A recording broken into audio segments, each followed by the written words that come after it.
Good morning guys mga karepa. Welcome to Scooter Boy Vlogs na naman. Sumablay tayo kagabi.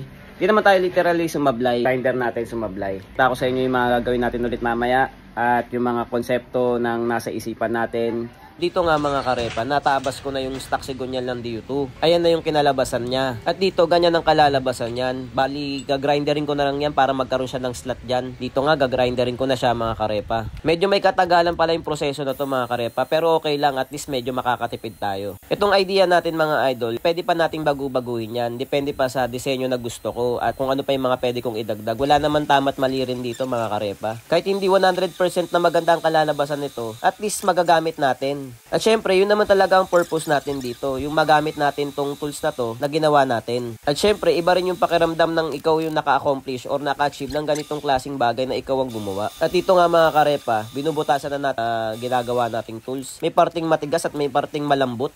Yung binubutas pala natin is para sa set screw or yung para maglalak doon sa mismong tool bit natin.